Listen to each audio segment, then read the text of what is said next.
Congratulations on your purchase of a brand new AIRWORX 55T. Because you've just upped your concrete grinding and polishing game with one of these bad boys, let's take a few minutes to go through everything you need to know about this unit. In this video, I'm going to cover off operating the unit, knowing how the brains of the unit work. We're also going to cover the accessory features, filters and maintenance, and of course, loading and storage. Guys, there will be timestamps down below so you don't miss an absolute thing. Let's go. Starting up your machine is simple. Make sure your e-stop is off, and then just simply hit the green power button and see the lights on your drive turn on. At the end of the day, to turn off your vacuum, simply just hit the e-stop. Your vacuum is ready to operate. Once the power light and the ready light are lit, you can turn on your vacuum in two ways. You've got your manual on,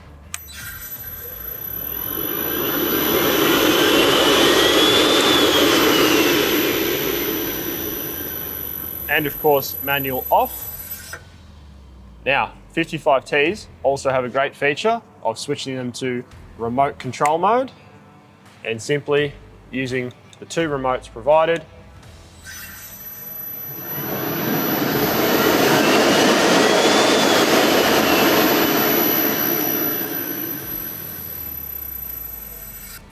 Now, we're going to go into the brains of the unit, which of course is the variable speed drive. The handy feature with this, so you can see all the diagnostics and live display, is this is actually magnetized. So you can get a better look at what's going on with your vacuum. First item is your frequency reference. So your frequency reference is directly related to the speed at which you are running your vacuum. So what your speed dial is on, it goes to a maximum of 70 Hertz, and that is the speed at which you are asking your vacuum to run. Next is your output frequency. So as you can see right now, that is 0.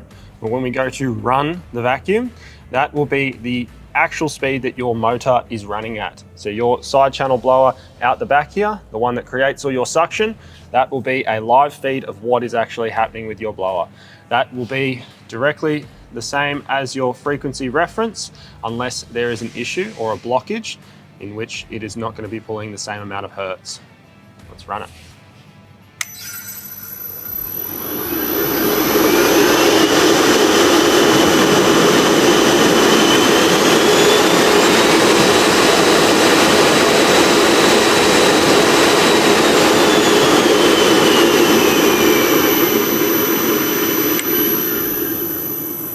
Next, we're going to demonstrate motor current. So a 55T has a maximum of 16 amps it can pull.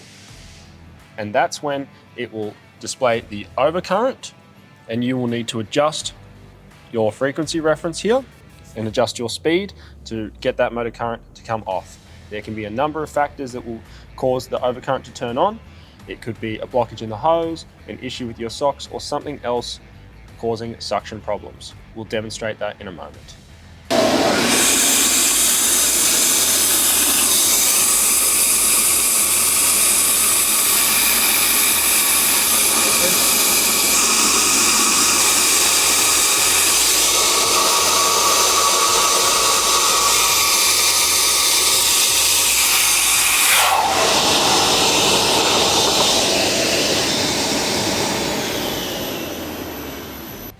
Next, we have my favorite diagnostic tool on the 55T, which is your DC link voltage.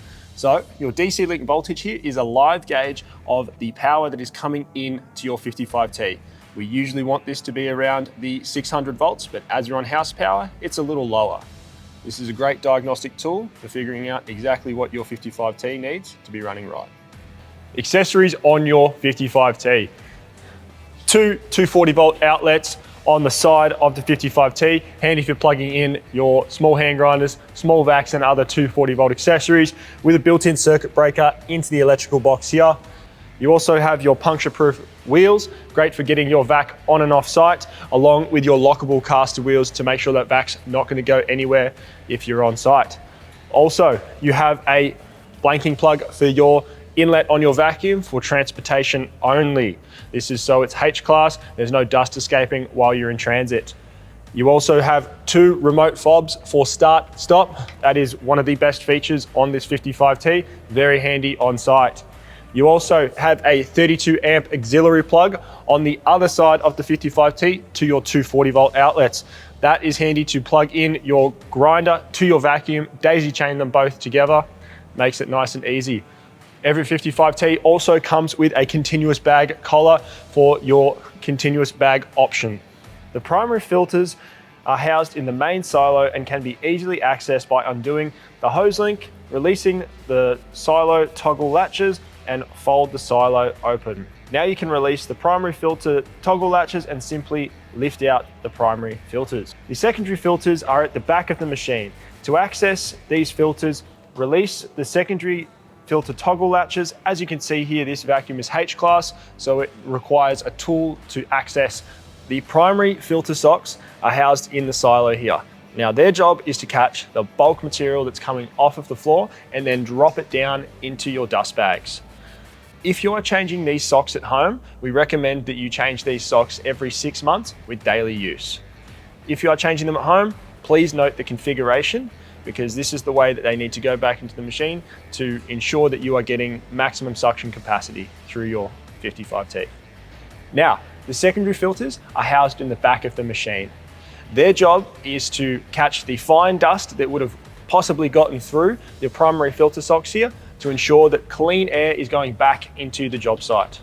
Now, these we recommend changing every 12 months or getting checked every 12 months to keep up with H-class certification.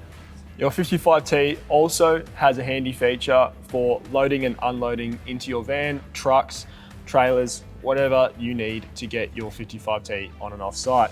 There is a tow point on the back here where you can hook your winch, pull it straight into the back of the van.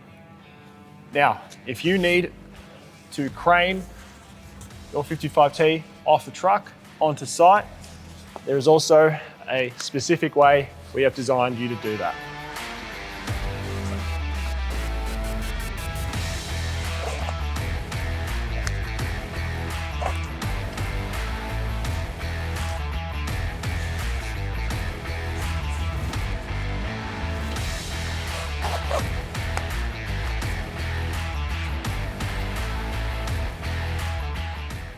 There you have it, a rundown on your brand new AIRWORX 55T. For any further details that you might desire, check out your user manual or contact myself or anyone else here at Works Plus for total solutions. Happy grinding, guys.